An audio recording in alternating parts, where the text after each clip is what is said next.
அடுத்த செய்தியாக திருப்பத்தூர் மாவட்டம் வாணியம்பாடி மற்றும் அதன் சுற்றுவட்டார அந்த மலை கிராம பகுதிகள் சார். அங்கே கலர் பாக்கெட்டுகளில் கள்ளச்சாராயம் டோர் டெலிவரியே செய்யப்படுகிறது. போனால் கிடைக்காது, பொழுது போனால் கிடைக்காது, வந்து வாங்கிட்டு போ அப்படிங்கிற மாதிரியே விற்பனை செய்யப்படுவதாக பத்திரிகையிலே செய்திகள் வந்திருக்கு. செய்தி எப்படி பார்க்குறீங்க? இது எல்லாரும் பார்த்துட்டு இப்போ நீங்களும் ஒரு என்ன மாதிரி ஒரு கிராமப்புற பின்புலத்துலேருந்து வந்தவர் தான். கலர் அப்படின்னா உங்களுக்கு தெரியும். கலர் குடிக்கிறீங்களா அப்படின்னு கேட்பாங்க. கலர் குடிக்கிறீங்களான்னா இங்கே பட்டணத்தில் படித்தவங்க மேல்தட்டு மக்கள்லாம் கூல் ட்ரிங்க்ஸ் அப்படிங்கிறாங்களே. நம்மளை மாதிரி பாமலர்கள் நம்மளை போன்று ஒரு சாதாரண கிராமத்தான் நம்மளை மாதிரி ஒரு பட்டிக்காட்டான்னா அது கலர் அப்படின்னு சொன்னால் அது ஒரு கூல் ட்ரிங்க்ஸ் அப்படின்னு அர்த்தம். அந்த மாதிரி அதை அந்த கலர் பார்த்தா அது பல்வேறு விதமாக இந்த திராட்சைப்பழ ஜூஸு, எலுமிச்சம்பழ ஜூஸு அந்த மாதிரி பார்த்தீங்கன்னா அது ஜவுத்தாள் பையில் கட்டி அதை வச்சுருந்துருக்காங்க, நூலை போட்டு கட்டி. இது எனக்கு எதை ஞாபகப்படுத்துதுன்னா, எங்கள் ஊர் கொள்ளைக்கரை, இந்த பக்கம் கடலூர் மாவட்டம் கொள்ளைக்கரைக்கு இந்த பக்கம், அந்த பக்கம் இப்போ இருக்கக்கூடிய மயிலாடுதுறை மாவட்டம். கொஞ்சம் தள்ளி போனீங்கன்னா ஒரு 5-6 கிலோமீட்டர் தள்ளி போனீங்கன்னா தஞ்சை மாவட்டம், இந்த பந்தநல்லூர் பார்டர் வந்துடும். இன்னும் அங்கேருந்து ஒரு 10 கிலோமீட்டர் போனீங்கன்னா அணைக்கரை, அந்த இது கொல்லம் பிரியுது பாருங்கள், அந்த அணைக்கரை கும்போணம் போகிற வழியில் இருக்குது. இதை எதுக்கு இவ்வளவு ஜாகிரபிக்கலாக இதை சொல்கிறேன் அப்படின்னா, அணைக்கரைக்கு மேற்கால் இருந்து கோடாலிகருப்பூர் போன்ற நீலத்தநல்லூர் போன்ற பகுதிகளில் இருந்து எங்கள் ஊருக்கு இந்த ஜவுத்தாள் பையில் சாஷே பாக்கெட்டில் சாராயம் வந்துட்டு இருந்தது. இப்போ தான் சாராயம் நின்று போனதுக்கு காரணம் இல்லை அரசாங்கம் கடுமையாக நடவடிக்கை எடுத்துருச்சு.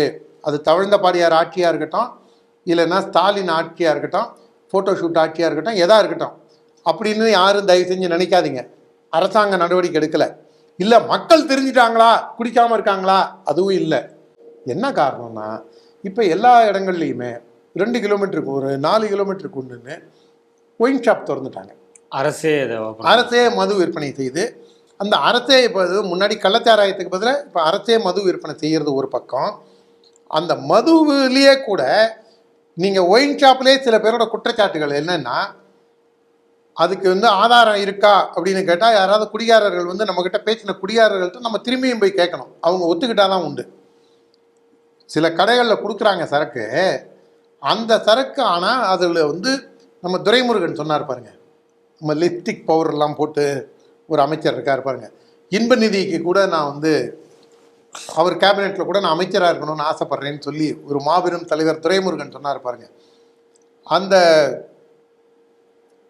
அவர் துரைமுருகன் சொன்ன மாதிரி அதில் கிக் இல்லை. என்ன காரணம்னா, உங்களுக்கு அரசு விற்கக்கூடிய மதுபான கடைகள்லேயே கூட வெளியிலேருந்து இவங்க வாங்கி விற்கிறாங்க அப்படின்னு ஒரு குற்றச்சாட்டு பரவலாக இருக்குது. இது பல்வேறு, அது குடிகாரர்கள்னு சொல்லக்கூடாது, சொன்னால் அந்த ஓசிச்சோறு சுபவி கோச்சிப்பார். அதனால் அதுக்கு அவர் மதுப்பிரியர்கள் அப்படின்னு நாம் அழைக்கணும்னு அவங்கெல்லாம் நினைப்பாங்க. அதுக்கு அவங்க நினைக்கிறத நாம் பேச முடியாதுன்னு வச்சுங்க. இந்த குடிகாரர்களுக்கு மட்டும் இந்த பிரச்சனை இல்லை. டோர் டெலிவரி ஆகிறதோ இல்லைன்னா அதில் கள்ள சரக்கு விற்கிறதோ அந்த மாதிரிலாம் இல்லாமல் அடுத்த ஸ்டேஜ், என் பையன் தஞ்சாவூர் காலேஜில் படித்தான்.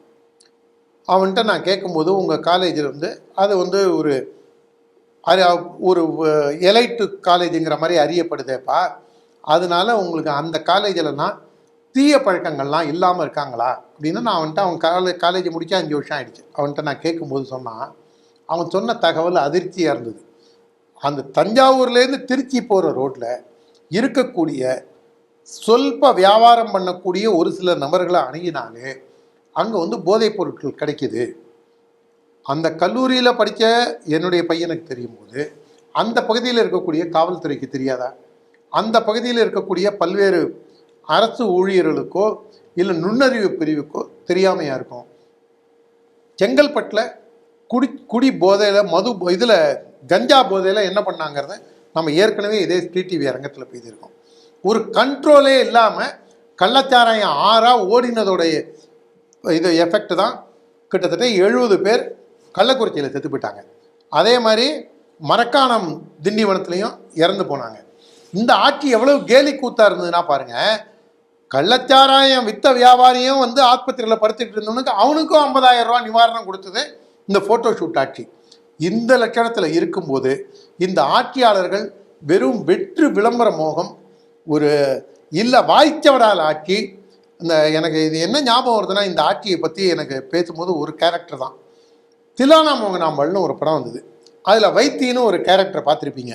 இந்த திலானா மோகனாம்பாள் வைத்திக்கும் இந்த திமுக ஆட்சிக்கும் பெரிய வித்தியாசம் இருக்கிறதா நான் நினைக்கல. ஏன்னா அவர் வாயை திறந்தா அவரும் வந்து அடித்து விடுவார். அவர் பாட்டுக்கு அடிச்சு விடுன்னு சொல்லும் போதே நம்ம பார்க்கக்கூடிய நேயர்களுக்கு எல்லாம் நம்ம அலேலியா பாபு, ஸ்னேக் பாபு, அவர் தான் எல்லாருக்கும் ஞாபகம் வரும். அந்த மாதிரி இவங்க அந்த வைத்தி எப்படி அடித்து விடுவாரோ அந்த மாதிரி வெறும் பொய், வெறும் விளம்பரம், வெற்று மோகம், இதில் ஆட்சி நடத்தினா கள்ளச்சாராயம் ஆறா பெருகாமல் எப்படி இருக்கும். அதுலேயும் பல்வேறு ஊர்களில் நீங்கள் பார்த்தீங்கன்னா திமுகவில் பொறுப்பில் அவங்களுடைய ஆதரவில் இல்லை பொறுப்பில் இருக்கிறவங்களே நேரடியாக ஈடுபட்டு இந்த மாதிரி கள்ளச்சாராயம் விற்கிறதா இருக்கட்டும். அதோட நம்ம டோப்பமைன், ஒரு 25 வயசு பொண்ணு, அதை எங்கே நம்ம மண்ணடியிலே, அது மண்ணடியில் 25 வயசு பொண்ணு. இது எப்படிப்பா ஒரு சின்ன பொண்ணு, அதுவும் இஸ்லாமிய பொண்ணு, அவங்க மார்க்கத்தில் அது ஹராம் ஆச்சே. சிகரெட் பிடிக்கிறது ஹராம், மது அருந்துவது ஹராம், சினிமாவும் ஹராம், இசை ஹராம்.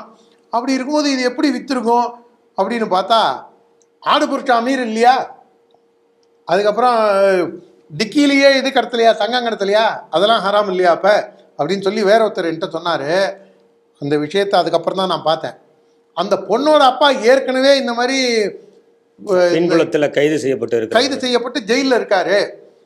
இதுதான் ஒருவேளை குலத்தொழிலோ, இதுதான் குலக்கல்வியோ அப்படின்னாங்க. தமிழ்நாடு வந்து எந்த அளவுக்கு ஒரு சமுதாய சீரழிவை நோக்கி போய்கொண்டிருக்கின்றதுங்கிறதுக்கு நாம் பார்த்த முதல் செய்தி மருத்துவத்துறையில் இருக்கக்கூடிய பிரச்சனை.